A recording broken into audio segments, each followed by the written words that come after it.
नमः हरे हराये नमः। हरे कृष्णा जी, आप सबका बहुत बहुत स्वागत है। मंगलाचरण आरंभ करते हैं। ओम नमो भगवते वासुदेवाय। ओम अज्ञानतिमिरान्धस्य ज्ञानाञ्जनशलाकया चक्षुरुन्मीलितं येन तस्मै श्रीगुरवे नमः। नमः ओम विष्णुपादाय कृष्णप्रेष्ठाय भूतले श्रीमते भक्तिवेदांत स्वामिनिति नामिने। नमस्ते सारस्वते देवे गौरवाणी प्रचारिणे निर्विशेष शून्यवादी पाश्चात्य देश तारिणे। जय श्री कृष्ण चैतन्य प्रभु नित्यानंद श्री अद्वैत गदाधर श्रीवासादि गौर भक्त वृंद। हरे कृष्ण कृष्ण कृष्ण हरे हरे, हरे राम राम राम हरे हरे। कार्पण्य दोषोपहत स्वभावः पृच्छामि त्वां धर्म सम्मूढचेताः। यच्छ्रेयः स्यान्निश्चितं ब्रूहि तन्मे शिष्यस्ते अहं शाधि मां त्वां प्रपन्नम्। हरे कृष्णा जी। भगवद गीता आरंभ करते हैं। अध्याय 4 श्लोक नंबर 29 ब्रजेश्वरी जी आप पढ़ेंगे संस्कृत। हरे कृष्णा। अपाने जुहवति प्राणं प्राणे अपानं तथा परे प्राणापानगतिरुद्ध्वा प्राणायां परायणाः अपरे नियता आहारा प्राणानां प्राणेषु जुहवति। हरे कृष्णा। हरे कृष्ण। अपाने निम्नगामी वायु में जुहवती अर्पित करते हैं। प्राणम प्राण को, प्राणे प्राण में, अपानम निम्नगामी वायु को, तथा ऐसे ही अपरे अन्य प्राण प्राण का अपान निम्नगामी वायु गति गति को, रुद्धवा रोक कर, प्राण आयाम श्वास रोक कर समाधि में, परायणाः प्रवृत्त अपरे अन्य नियत संयमित अल्प आहाराः खाकर प्राणान प्राणों को प्राणेषु प्राणों में जुहवती हवन करते हैं, अर्पित करते हैं। अन्य लोग भी है जो समाधि में रहने के लिए श्वास को रोके रहते हैं। प्राणायाम वे अपान में प्राण को और प्राण में अपान को रोकने का अभ्यास करते हैं और अंत में प्राण अपान को रोक कर समाधि में रहते हैं। अन्य योगी कम भोजन करके प्राण की प्राण में ही आहुति देते हैं। हरे कृष्णा जी।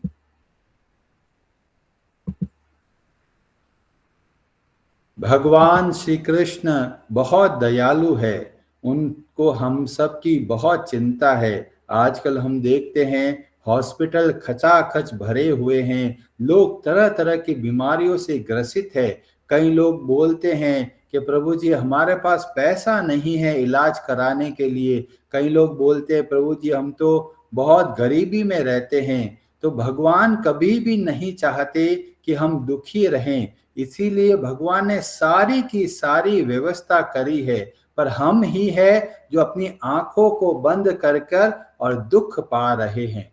ये एक ऐसा अद्भुत श्लोक है जो स्वास्थ्य का हमारा आधार है। अगर इस एक श्लोक को हम ध्यान से समझें तो अपना जीवन स्वास्थ्यमय, सुखीमय और आनंदमय बना सकते हैं। और इसलिए इस श्लोक को आप ध्यान से समझिए और इस समझने के बाद में जीवन में परिवर्तन लेके आइए।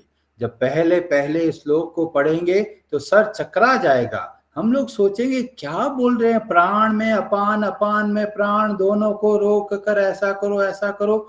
तो सोचते हैं भाई हमारे काम का है या नहीं।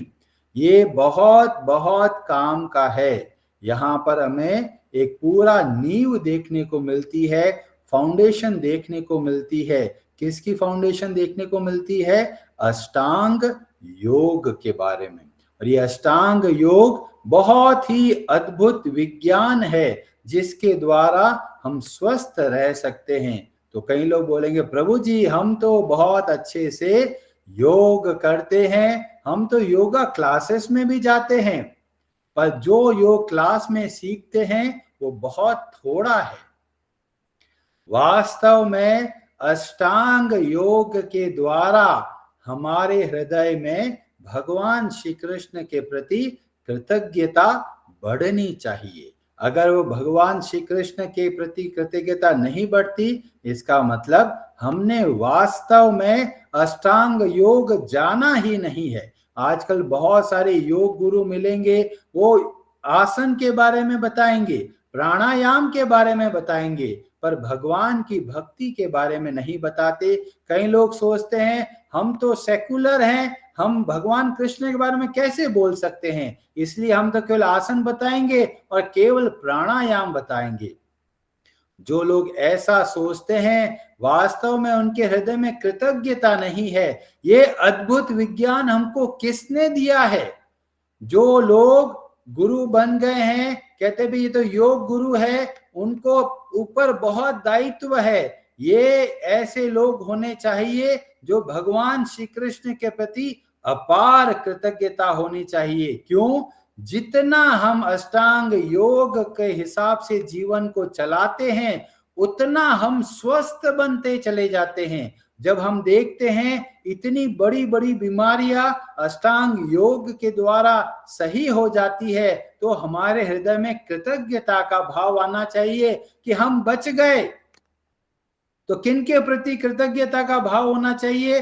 पहला उनके प्रति जिन्होंने यह ज्ञान हमको दिया, और दूसरा जिन्होंने इस ज्ञान को आगे बढ़ाया।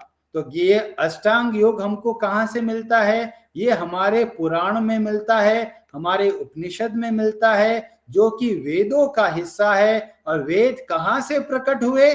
भगवान श्री कृष्ण से। श्रीमद् भागवतम में बताया गया कि सबसे पहले भगवान श्री कृष्ण ने ब्रह्मा जी को वेदों का ज्ञान दिया, और साथ में ये अष्टांग योग दिया, साथ में आयुर्वेद दिया, जिसके द्वारा हम सदैव स्वस्थ रह सके।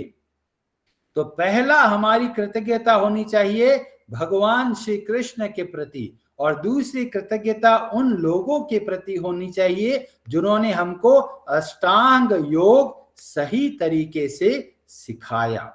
जब इन दोनों के प्रति कृतज्ञ होते हैं तब हम इस अष्टांग योग को सही तरह से जी पाते हैं। केवल क्लासेस अटेंड करके, कुछ आसन और प्राणायाम करके वास्तव में हम अष्टांग योग का जो अद्भुत जो परिणाम हमको मिल सकता है उससे हम दूर रह जाते हैं। तो ये पूरा का पूरा प्रसंग है प्राणायाम के ऊपर। तो भगवान श्री कृष्ण बोलते हैं अपाने जुहवती प्राणम। तो हमने बताया था कि जो हम लोग प्राणायाम के बारे में डिस्कस कर रहे हैं उसमें मुख्यतः दो हमारे रेफरेंस है। एक को बोलते हैं जाबाल दर्शन उपनिषद, जिसको कई बार दर्शन उपनिषद के नाम से जाना जाता है, और दूसरा है घेरंड संहिता। तो इन दोनों के आधार पर आज की ये सेशन है उस पे निर्भर करता है। तो जब हम दर्शन उपनिषद को देखते हैं तो उसमें पूरा का पूरा अष्टांग योग का वर्णन मिलता है, पर उससे पहले हमें गरुड़ पुराण में एक अद्भुत बात देखने को मिलती है कि वास्तव में प्राणायाम किसको बोलते हैं। तो गरुड़ पुराण बोलते हैं प्राणायामो मायुर जयः। मायुर जो मतलब होता है मरुत, मरुत का मतलब है वायु। जैसे हम बोलते हैं मारुति, मारुति का मतलब कार नहीं है, मारुति का मतलब है पवन पुत्र हनुमान जी। तो जब हम मारुत के बारे में बताया गया मतलब वायु, तो वायु पर जब हम विजय पाते हैं उसको बोलते हैं प्राणायाम। तो जब कई बार लोग कहते हैं जी अरे जी इनके तो प्राण निकल गए, तो इसका मतलब क्या है, जो प्राण वायु है वह चली गई या प्राण वायु रुक गई है। तो ये प्राण जो वायु है, ये वायु के 10 प्रकार बताए गए घेरन संहिता में और दर्शन उपनिषद में, जिसमें से 5 प्रमुख है। उन 5 में भी 2 प्रमुख वायु है। तो पहले को बोलते हैं प्राण वायु और दूसरे को बोलते हैं अपान वायु। जो गहरी सांस लेते हैं तो ये बन जाता है प्राण वायु का हिस्सा, जो सांसों से संबंधित है वह बन जाता है प्राण वायु। और जो हमारे स्टमक में रहती है, जो हमारे इंटेस्टाइन में रहती है, जो हमारे पेट को साफ करने में हमारी सहायता करती है, वह है अपान वायु। तो ये प्राण वायु और अपान वायु और दोनों को रोकने की बात यहां पर बताई गई। तो ये वास्तव में ये प्राणायाम का मूल सिद्धांत है। जब श्वास को अंदर लेते हैं उसको बोलते हैं पूरक, और जब सांस को रोक देते हैं मतलब जो अंदर सांस है उसको रोक के रखते हैं उसको बोलते हैं कुंभक, और जब सांस को छोड़ा जाता है तो उसको बोला जाता है रेचक।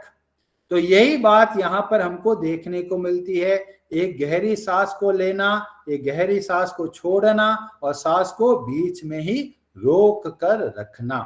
तो पूरक, कुंभक और रेचक, ये 3 बातों का वर्णन हमको यहां पर देखने को मिलता है।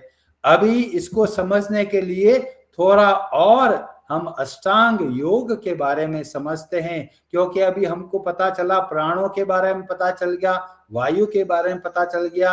अब इस वायु को नियंत्रण में कैसे लेके आना है, किस तरह से इसको कंट्रोल में लेके आना है, उसके बारे में हमको यहाँ पर प्रेरणा मिलती है इस उपनिषद में। और बताया गया अष्टांग योग होता है, केवल 2 चीजों से काम नहीं चलेगा। उससे पहले बताया गया जो कि प्रथम अंग बोला जाता है वह होता है यम।